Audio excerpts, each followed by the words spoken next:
Hello and welcome to a new episode of Adobe Creative Cloud TV. My name is Terry White, and in this episode we're going to take a look at how to get started with Photoshop CC, 10 things beginners want to know how to do. Now, it's a difficult topic only from the standpoint of there's so much to Photoshop. And as a beginner, you can easily be overwhelmed with so many different options and so many different things you can do. So that's why I'm putting this video together to narrow down and quickly get you started on the 10 things people ask the most, what they want to learn how to do the most. Now, there's some ground rules and some setup information first. So first rule, if you're a Photoshop pro expert, been using Photoshop for 20 years, probably not your video. You should go on and watch other things, go do other things. If you are a Photoshop user, but maybe not an expert, you've just been using Photoshop for a while, you might run into a situation where I'm showing something and you say, hey, I do it differently. I do X, Y, and Z instead of A, B, and C. And that's fine. Photoshop has infinite possibilities and dozens, if not hundreds of ways of doing certain things. So if you do it a different way, then do it your way if you're more comfortable. I can't show you every single way I even know how to do things. So I'm going to show you quick ways of doing things that may not be the way you're doing it, but if you're doing it a way that you like, by all means, keep doing it your way. And last but not least, you'll see me from time to time pick up my stylus and work. I'm actually working on a large Cintiq monitor here that is right below the camera, and I'll actually be working right on the monitor itself. Now, many of you are using a mouse, a trackpad, a trackball, and those all work with Photoshop, but you're missing out. Even if you don't have a Cintiq, I highly recommend you go grab a Wacom Tablet. Now, graphics tablets plug in via your USB port, Mac, Windows, whatever it is, and you can actually write on the tablet and it will show what you're doing in Photoshop. The difference is your mouse is either up or down. It's on or off. This has pressure sensitivity. Thousands of levels of pressure. So the harder I press down, the bigger a brush I get, or the more of the effect I'll get. The less I press down, the less I'll get. So I can make more minute, finite adjustments with this tool. As opposed to using a mouse. So Wacom has tablets that start at, I don't know, 60, 70 bucks, and their cheapest tablet is better than your most expensive mouse. So I highly recommend you go out and get a Wacom tablet. I don't care which one you get. Just get one as opposed to using a mouse. It'll make your Photoshop work so much better. So with that, now that we set the ground rules, we kind of saw the hardware that I'm going to be working with. I'm on a Mac. If you're on PC, that's fine. I'll give both keyboard shortcuts where they apply. Let's go ahead and jump right in. The first thing is that as a CC member, you probably use the Creative Cloud app to download and install Photoshop. And that's great. Just make sure you're on the latest version, that's up to date, and will be the version I'm working on currently. And the next thing you want to do is, optionally, Bridge is an install now. You can go ahead and install Bridge separately, whereas it used to install automatically with Photoshop. Now, Bridge is not absolutely necessary for Photoshop use, but whether you're a Bridge user or a Lightroom user, it helps to have another tool to be able to preview your images and see your images larger before you actually open them up in Photoshop. So since most of you are beginners, we'll start with Bridge. If you are a photographer, chances are you're working with Lightroom. That's great too. As a matter of fact, it's what I use most of the time. You can use them both. You can have them both side by side installed. You can use either one for whichever task is better. Now, if you don't have Bridge installed, then you can scroll down to the bottom of the list. It will be listed as one of your new apps to be able to find. Just if this were Bridge, you'd click the install button and it would download and install it right on your computer. All right, so now that we got that out of the way, let's go ahead and take a look at this folder. Now, this folder is the folder of images I'm going to be working on. And again, just like anything else, there are dozens of ways to get your images in your computer. You can plug in a memory card and copy them over to a folder that way. You can plug in your camera and download them that way. Bridge even has a photo downloader in it. You can scan them. You can grab them from the web. Some of my images are stock photography, so I grab them from iStockPhoto.com. So lots of ways of getting your images into your computer. And whatever way works best for you, most likely if it's a JPEG or a Photoshop file or TIFF, Photoshop can open it directly. So with that, I'm going to take this whole folder and drag it right on top of the Bridge icon because I want to look at the images first. So Bridge gives me this nice little preview. I can click on an image, hit the space bar, it goes full screen. I can toggle over to the next image using the arrow keys. I can hit escape to get back. I can make my thumbnails smaller. make my thumbnails bigger. This is why I like Bridge or Lightroom to kind of see what I'm going to work on first. Now that we got that out of the way, let's go ahead and open up our first image, which is image number 1 in this case. It will launch Photoshop. It will, once Photoshop is up, it will open Photoshop, or open the image in Photoshop. And now at this point, I can use my magnifying tool to either click to zoom in, hold down my Option key to zoom out, or Alt key on Windows, or drag and dynamically zoom. That's a little close. Let's go ahead and zoom out a little bit. All right, so now we have this, this little girl here who has some pimples and blemishes. And the thing about, the number one thing that people want to know how to do is touch up a photo or make a photo look better.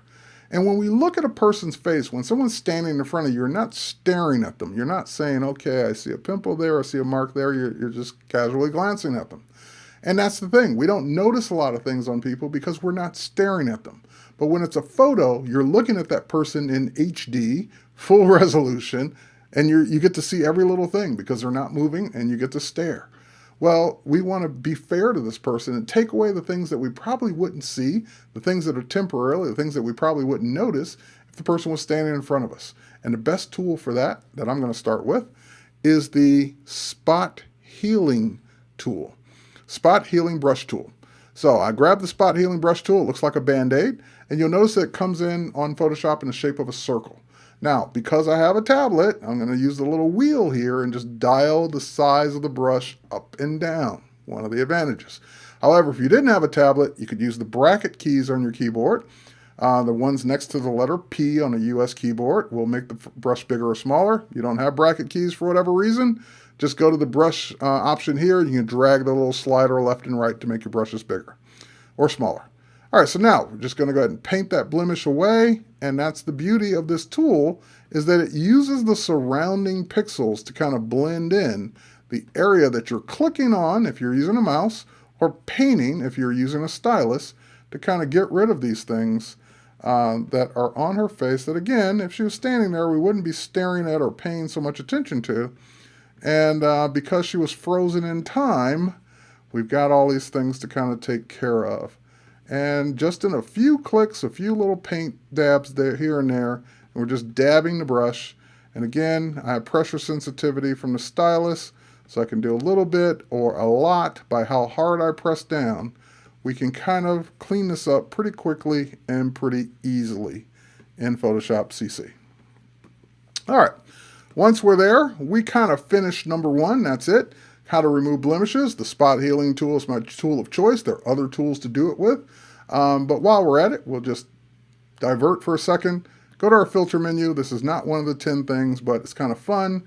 We'll grab Liquify and we'll just, we took some of our blemishes away. We'll make her smile a little bit. There we go. Just by turning up that frown, making it a smile. That's just playing around in Photoshop CC. All right, that wasn't part of the 10 things, but it was fun. Next, let's close this image. I'm not going to save any of these because I'll use them again to show other people. And now I want to get back to Bridge. I want to get back to the second image to work on. Well, I could switch back over to Bridge because it's an application running in the background, or I can use this panel down in the lower left-hand corner, Mini Bridge. If I click on Mini Bridge and bring it up, it will go to the last folder I was in, which is, in this case, the same folder, or I could navigate to whatever folder I wanted to go to on my computer, on my hard drive, wherever I want to get to it. Now that I'm in that folder, I can actually just double-click to get to my next image without having to go back and forth between Bridge. So Mini Bridge talks to Bridge running in the background and lets it go ahead and grab images without having to switch back and forth.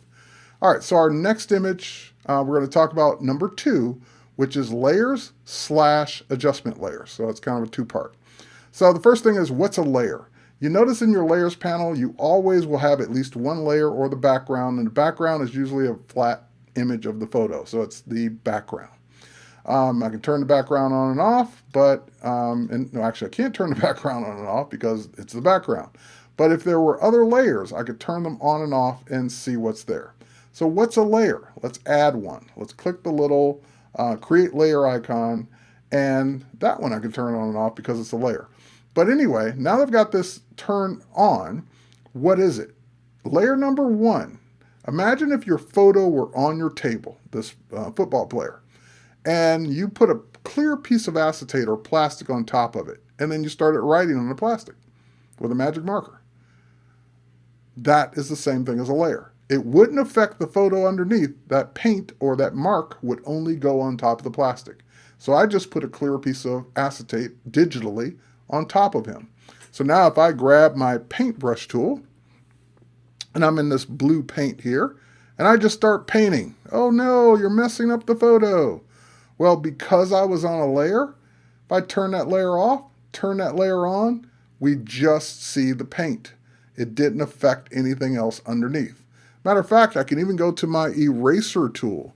And here we can make our brush bigger on the eraser, and we can start erasing the paint, and it will not erase the photo underneath because the photo is protected because I'm not working on the background. I'm on the actual layer above. We can double click, we can name that layer so that we know what it is. It's the paint layer. We can turn that layer on and off at any given time. We can put anything we want on that layer. We can put another image on that layer. We can do anything we want. We can have as many layers as we want. So I can add another layer, and add another layer, and another layer, and turn them on and off as I need. So layers are the clear pieces of acetate that let you work kind of non-destructively on an image without having to actually edit the pixels below. So I'm going to delete this layer. It was just a test, and just drag it to the trash can to get rid of it. And now we're back to our original photo. Now the next kind of layer is an adjustment layer. You have all kinds of adjustments up here above the layers panel, and we want to lighten up his face. Matter of fact, one of my photographers was looking at this photo in my portfolio. She liked the rim lighting that I did on the sides, but she thought, well, the face it was a little dark, for her taste. And once I looked at it, I agree. Let's make his face a little bit lighter. So luckily, there's a nice exposure adjustment. When I click exposure, it adds the exposure adjustment layer, and I can then just go ahead and dial up the exposure. But wait, Terry, you're adjusting the exposure for everything. The rest of the photo was fine. I just wanted to adjust the face. So that's the problem. The adjustment layer by default is everything or nothing. So in this case, you notice next to the actual adjustment, there's this white rectangle, which is called a layer mask. So this is actually number 3, working with masks. So the mask is by default not covering anything. So everything's fair game. If I wanted to mask out that adjustment on part of the photo, I could grab my paintbrush, paint in the opposite color, which is black in this case, and I can say, no, don't lighten this stuff down here. And it looks like it's painting black, but it's actually painting just the mask. That's how dark it used to be. And I could keep doing this, but that would take a while to get it all back to the way it used to be. So let's undo that. Let's get rid of that. And instead, let's go in and flip the mask over. Let's invert it. So go up to our image menu, adjustments, invert. So in other words, use the mask to hide all the exposure. So now it's like it's back to the way it was. Nothing is brightened anymore. And instead of having to paint the whole thing black just to leave the face white, I'm going to do the opposite. The whole thing now is black, and I'm going to switch colors by toggling the little arrows here to white and just expose the face.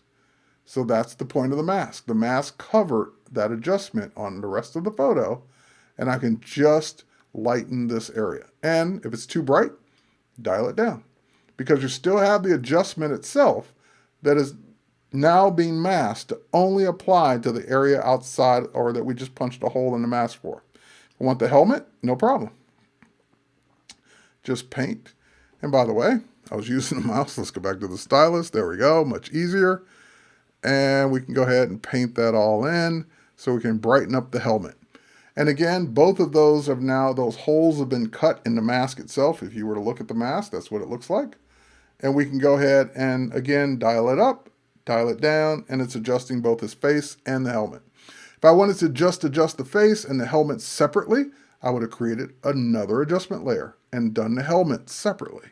So you can make as many adjustments as you want. Now you might say, or here, let's turn this one off for a second. Let's have a little fun. Let's go into our black and white adjustment layer and click. And that black and white adjustment layer did as you would expect. It made the photo black and white. We can go ahead and play with the black and white using the original colors of the photo as our guide, but it's black and white. So what if I wanted to bring back some of the color in some of the areas? Same technique. We grab our paintbrush, we switch back to black, and if I paint over this part, it brings back in the red. If I paint over this, it starts bringing back in the blue and the shoulder pads. So that's how people do, that's one of the ways people can do those photos you see that are black and white with just a highlight of color in certain areas. So that's what adjustment layers do. I can turn that one off, turn this one back on, you leave them both on. It's up to me to control this any way that I want. So adjustment layers, working with masks, number 2, number 3. So what's number 4? Let's close this image and switch back to mini bridge, and let's grab this one. Number 4, believe it or not, the thing that people want to know how to do the most is crop a photo. Now we have a new cropping tool, that's been advanced over the last couple of versions of Photoshop. When I grab the crop tool, first thing you'll notice if you haven't used Photoshop before or haven't used it in a while, you get these nice handles around the image. So the sky really isn't very interesting. I can go ahead and just pull this down. Now it's remembering the original ratio of the photo. So let me undo that for a moment and let's switch it to just ratio and let's clear it out. So now what this allows me to do is adjust the crop any way that I want. So ratio versus original ratio allows me to choose which way that I want to crop this. So I just want to crop out the sky, kind of keeping everything else. So now the other thing you'll notice is that there's a choice for delete cropped pixels. If that is checked, that's saying throw away that sky, throw away the rest that you got rid of. If it's unchecked, that means that when I click OK, the sky goes away, but the pixels are still in the image. If I ever go back to the crop tool, I can always uncrop and bring the sky back. So that's why I usually work with that unchecked, in case I decide to change my mind. Now in this world or this age of Instagram and posting photos online, some photos need to be square, like your profile picture on Facebook. It tends to like it to be square, or Instagram photos are square. So you can do these crops, or you could do a ratio that is 1:1, or 8:10, or 5:7, or 4:6, so forth and so on. So if I say 1:1 square, it will square up this photo. And now, of course, it's cropping out part of the car, no problem. Pick it up, move it over. So I can crop just the part that I want, and now it's a perfect square. So if I post this to Instagram, I'm not going to lose any part of the photo. So just a side note that you can do the original ratio, any ratio you want, or, and we want to clear it so it's not square, or whatever other ratio you need. All right, so we got it cropped. That was number 4. The next one is number 5, fixing this particular photo's exposure and color cast problems. Now, there are all kinds of ways to do this in Photoshop. In the past, we would have used levels and curves and all kinds of ways. But in today's modern Photoshop world, I tend to like to use Camera Raw whenever I can. Luckily, for Photoshop CC users, Camera Raw is now a filter. So it can be used the way it always was, but now it can be added to the image, any layer, any format, as a filter. So for example, we've got this layer here, and I want to make it non-destructive so that whatever I do in Camera Raw or the filter menu, I can always come back and make changes. Otherwise, if you apply a filter just as is, you're actually affecting the pixels. So to make it non-destructive, I'm going to say convert for smart filters first. It's just a one-time thing. Now the layer will have this little square icon on it, denoting that it's a smart object. Now that I've done that, I can go to the filter menu and I can come down to the brand new Camera Raw filter in Photoshop CC, and that will open up. Now again, remember the rest of the sky is still there. Don't worry about that. It will be cropped out. But now I can fix the white balance using a single eyedropper. Now what I'm looking for is something in the photo that's around 18% gray, white, or black. Now the rims look gray, but they're probably lighter than 18%. So the car is black. I can just click, and that will fix the color cast of the car. It's no longer blue. The image is no longer too blue. It is still washed out and bad, but it's no longer too blue. So let's fix some of the other things. Let's bring down the exposure. And how about let's pump up the blacks a little bit, give a little bit more definition in this photo. We can increase the contrast, and we can scroll down here, and we can maybe pump up the saturation, and since it is a landscape and not a person, maybe pump up the vibrance and the clarity. So saturation is a little too much there. We can pull that back. We can work on the shadows, darken up the shadows a bit, and bring down the whites in this photo. Kind of just bring this photo back into something a little bit more what we saw out there in the desert. All right, so now that I've got that, and again, that might be a little too much in the blacks. There we go. I can click OK. And here's my before. Oops. Here's my before and my after. Just with those adjustments using sliders in Camera Raw. That's why I like Camera Raw so much. And because we made it a smart object first, if I ever want to get back to those adjustments, I can double click on this Camera Raw filter, get right back to where I was, and continue to make adjustments. So if the blacks are still too much, pull them back up a little bit, click OK. It will reprocess. We're back to the image. So that is number 5, adjusting the exposure and using the Adobe Camera Raw filter in Photoshop CC. Okay. So next, let's close this image, and let's go back to Mini Bridge. And the next one we're going to do is removing something from an image. That's another one of those top 10 things. So I took this photo out in Las Vegas, and it was a production shot on purpose, photographing the lighting equipment. But I liked it so much that I wished it were the real shot. Well, what would make it the real shot? If the lighting equipment wasn't there. So now what I need to do is tell Photoshop, because I don't have the lighting equipment on its own layer, it's just the background, I need to tell Photoshop to get rid of this light. To do that, I need to select it first. Photoshop is all about selecting things if you want to isolate or affect certain things. So the way to remember it is you must select to affect. If you want to affect one specific thing, select it first. So how do I select the light? Well, there are lots of ways to do it. In this case, since I want the light and a little bit of the surrounding area around it, I'm going to use the lasso and do it manually. There are all kinds of selection tools. Photoshop is probably half selection tools of all the tools. But all kinds of selection tools. This time, again, using the stylus, we're just going to go ahead and quickly, roughly, not having to be totally accurate, make a real quick selection around the light stand and the legs sticking out there and the backpack holding it down. It was a windy day. And there we go. Back up the light stand, back around the speed light, and voila. Now that area is selected. So I've told Photoshop only worry about this area. Now I want to tell Photoshop to fill that area in using the ContentAware Fill option, which is use the surrounding areas, similar to the healing brush.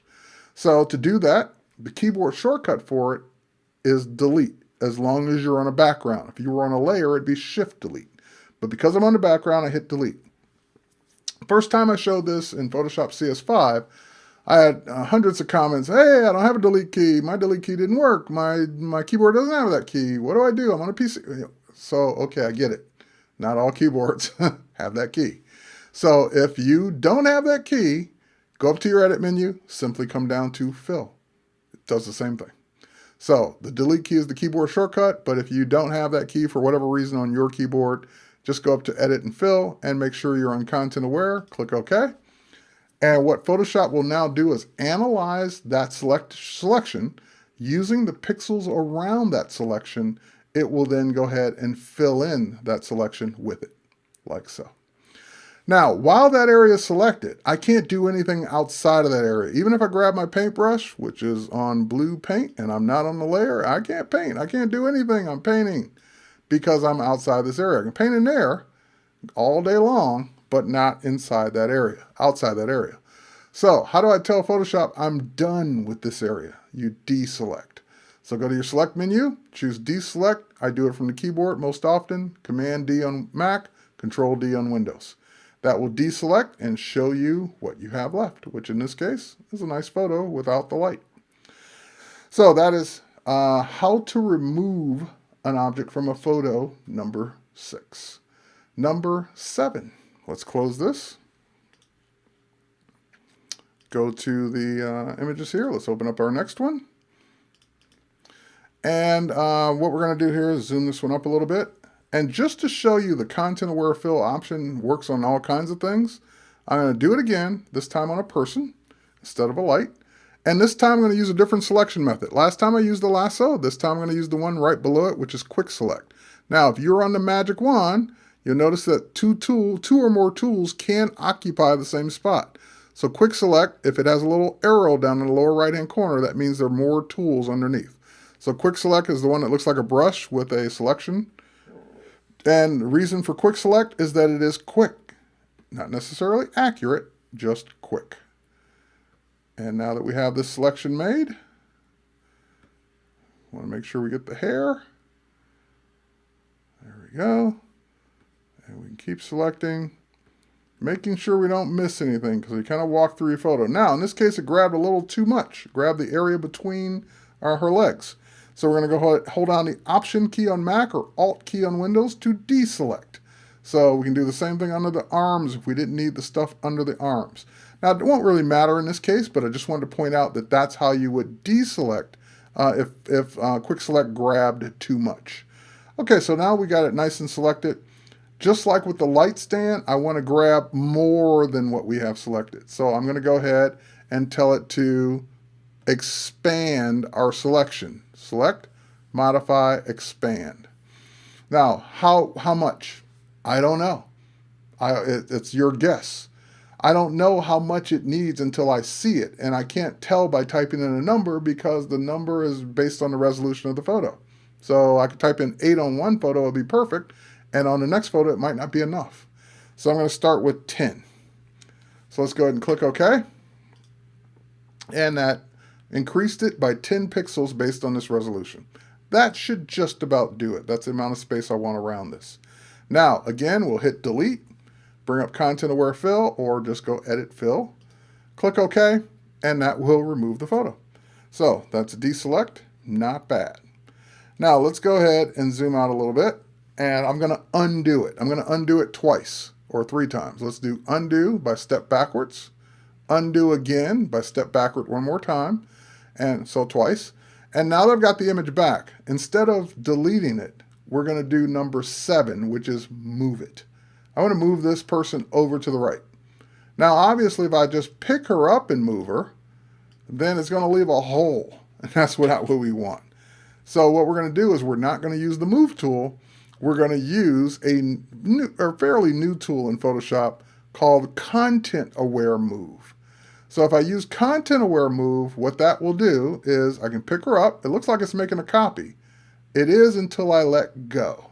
When I let go, it will do ContentAware Fill on the old one and now move the new one in place, and then I just deselect. So that is ContentAware Move on a tool, the ContentAware Move tool. All right, so now that I've moved them further apart, it's not fair that she's holding a leaf or leaves and the other person isn't. So let's digress for a moment. Let's grab the quick select tool. Let's go ahead and select the leaves that this person's holding, and let's put them on their own layer. So let's go to our layer menu, new, layer via copy, or Command J, which is the way I do it most times. Now that we got the leaves on their own layer, we can't really see what they look like until we move them. So let's use the move tool, and we can move them around. We can pick them up, move them anywhere we want, because they're on their own layer. They're on their own clear piece of acetate. Now we can just put it next to her hand, make it look like she's holding that set, but then it kind of looks a little fake here because they're both exactly carrying the same amount of leaves that look exactly the same. Not likely. So in this case, we're going to do free transform, edit, free transform, which will take that selected layer that we're on and lets us do things to it. So for example, I can hold down my shift key, and scale it down. Let's make them smaller. I could rotate them. I could right click and do other things like skew them or distort them or flip them horizontally. And again, we can rotate, kind of make it look different, make it look like it's not so much the exact same leaf that the other person's holding. All right, once I'm happy, I click the check mark, which is okay. I can even use the eraser tool because I'm on a layer. Let's make our brush smaller. And I can go in and erase part of the leaf so that, again, it doesn't look so identical to the other one. Okay, make it, yeah, even chopped it off a little bit. That's fine. Leaves are damaged sometimes. Okay, so there you go. We duplicated, we moved, we made a new layer, we copied a layer, all the kinds of things basically in moving an object. Okay, next, and this is the big one.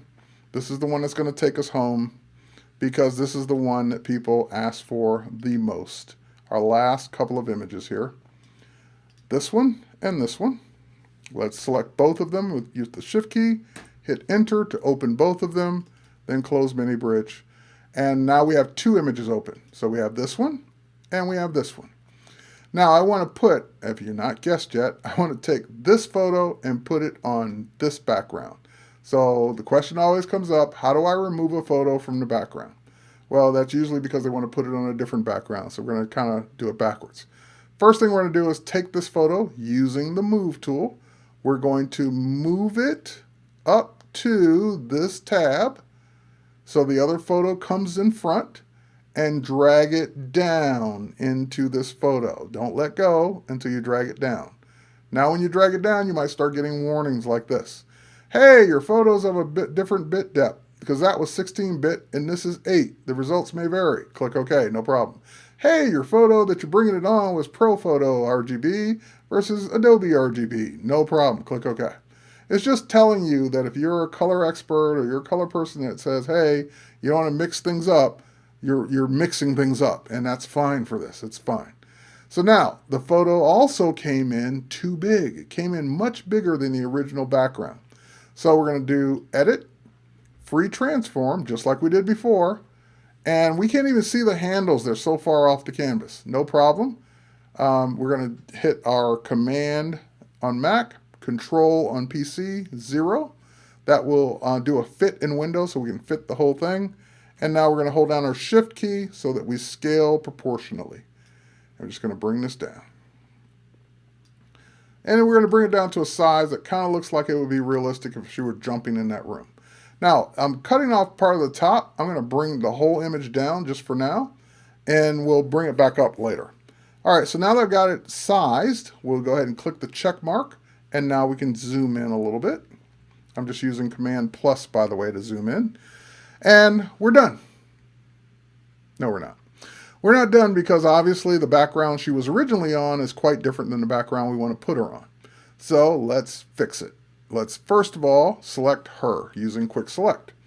So using my Quick Select, making my brush a little bit bigger, we're going to go ahead and quickly select her. And again, this is one of those, make sure you don't leave anything out, like the soles of her shoes and the arms that, you know, because it stopped at the black. It didn't know you wanted the rest. I said it was Quick Select, not Smart Select or Accurate Select. It is Quick Select. And we'll get as much of the hair as we can, knowing that hair is a problem. All right. And the problem is she has hair. Okay. Make sure we get all the shoe over here. I was going to miss part of that. Make sure we don't leave anything out. And just kind of walk your way around the image. Make sure you didn't select something you didn't want, and make sure you didn't leave something out. Okay, so now that I made that selection, if I were to just cut out the background or inverse the selection and cut, we would have a very hard edge, looks like you cut it with a pair of scissors look, and that would look very unprofessional. Instead, Photoshop's got a great tool to make this look better, and it's right here. It's called Refine Edge. Refine Edge becomes available anytime you have a selection. So we made a selection with Quick Select, therefore we have Refine Edge. So when I click Refine Edge, that will bring up this dialog box. Now normally it's probably on white, so you'd probably see that. You see what your image looks like if you had it on a white background. You could see it on a black background. You could see it on a red overlay. You could see it on as a mask. And more importantly, you can see it on layers. So I can see what it looks like against my new background. Once I got it on layers, I can click out of this anywhere I want. And you'll notice that the hair, if you were to zoom in, is really hard-edged right now. So we're going to turn on Smart Radius, which knows the difference between hard and soft edges. And it will soften up the hair, but keep the rest of the body nice and sharp. Okay, so the next thing is the hair, because it's hair, picked up part of the original gray background, because I can see it right there, see it right there, see it right there, see it interspersed throughout the hair. So luckily, you're on the Refine Radius tool. And we're going to make our brush a little bit bigger. And with the Refine Radius tool, we're just going to start painting where the old background used to be. So out here, it's painting gray, and we're just going to paint all the hair that it was leaving gray that we don't want. And what this will do is say, this is the color I don't want in this hair. Remove it the minute you let go. That's what Refine Radius does. So it takes the color you were painting over the area you painted it on and says, take that color away. Make that look transparent. Now, you're not done. We're going to decontaminate the colors, which says basically, take some of that white or gray reflection off the subject, off the hair. Next one we're going to do is do a shift edge. We can kind of tighten up this a little bit more to make that hair look even more naturally against that other background. And I know what you're thinking. This is cheating. This is, you used a white background, use a gray background. Oh my God, that's so easy. So does this work on other colors? If the color had been gray, purple, yellow, green, plaid, whatever. Yes. As long as the subject you're removing is not the exact same color as the background you're removing them from.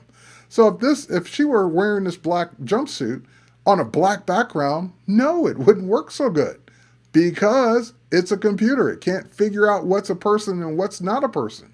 Your eye can, but it can't. So when you say it's not fair, you're cheating, it's too easy, yeah, I shot it that way on purpose, so it would be easy. If you don't have that luxury, just make sure the subject's not in the same color background as what they're wearing or what they look like.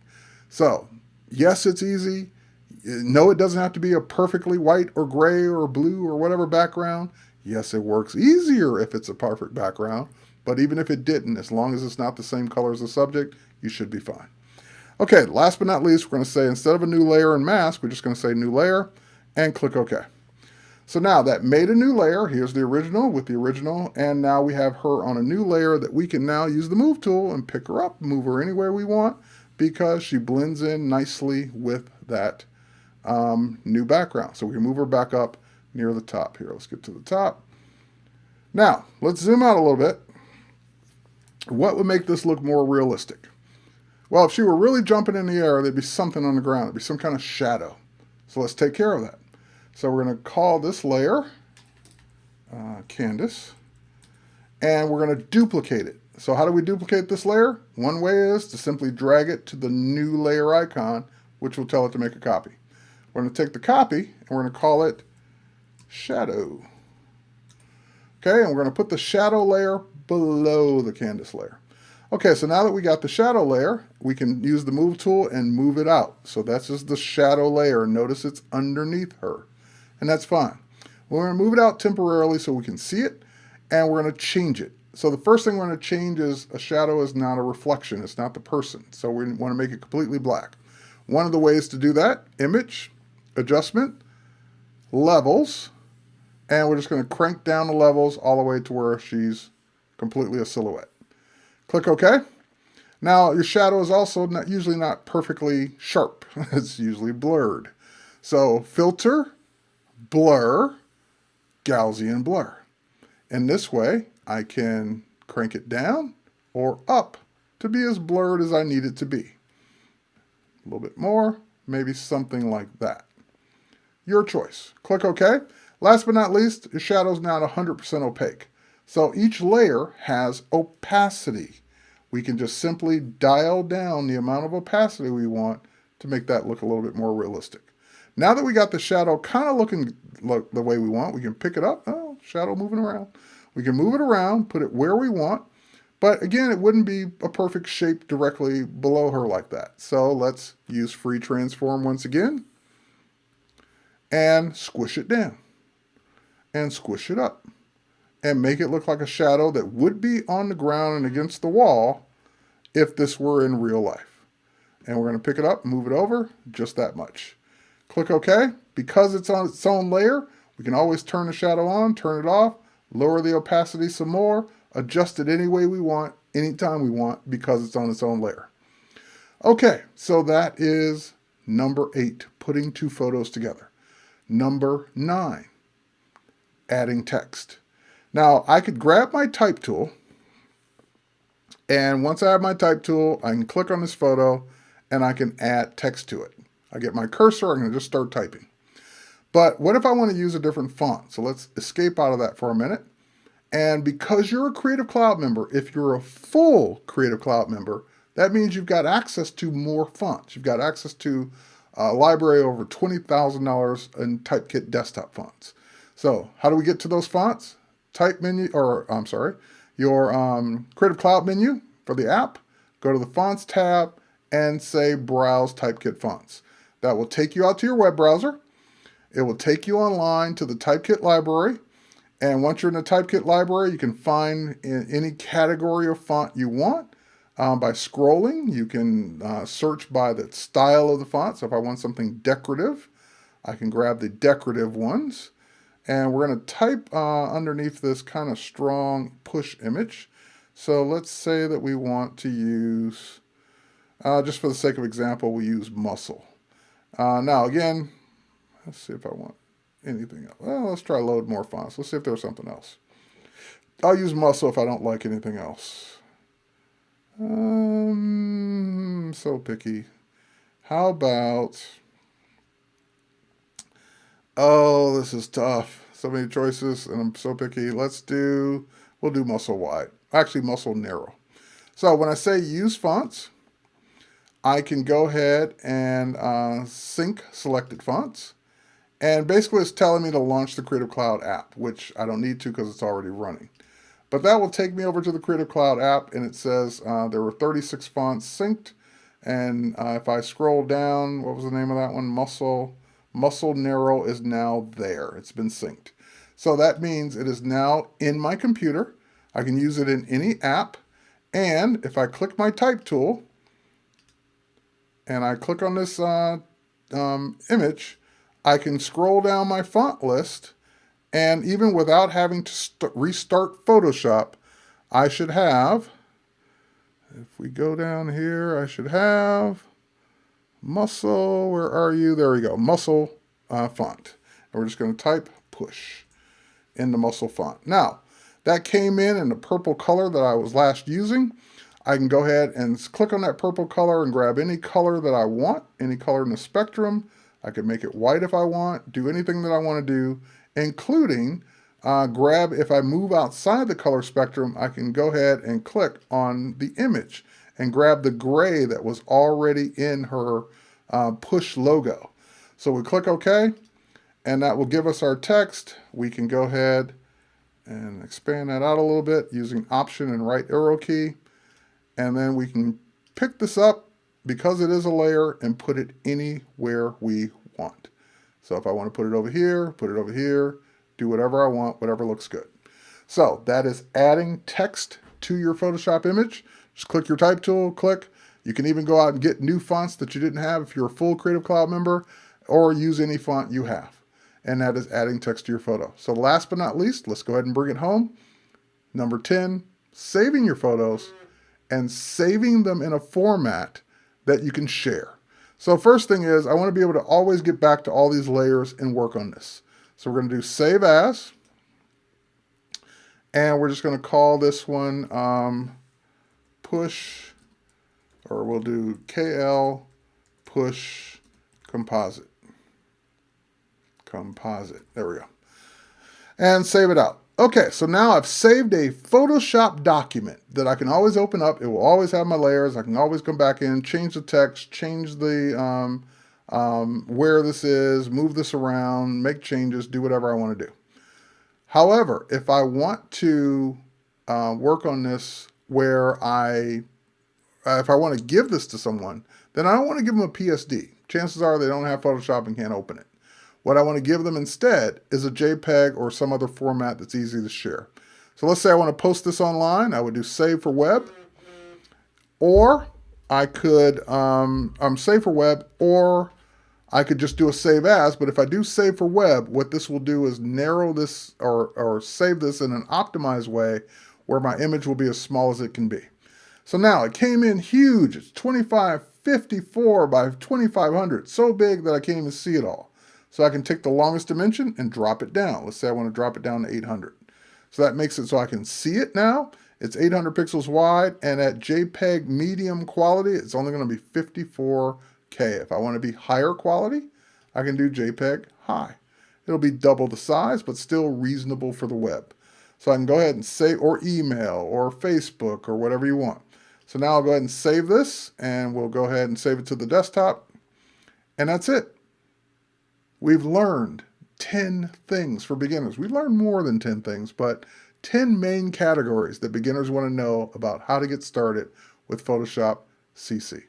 My name is Terry White. Thanks again for watching. Catch you next time.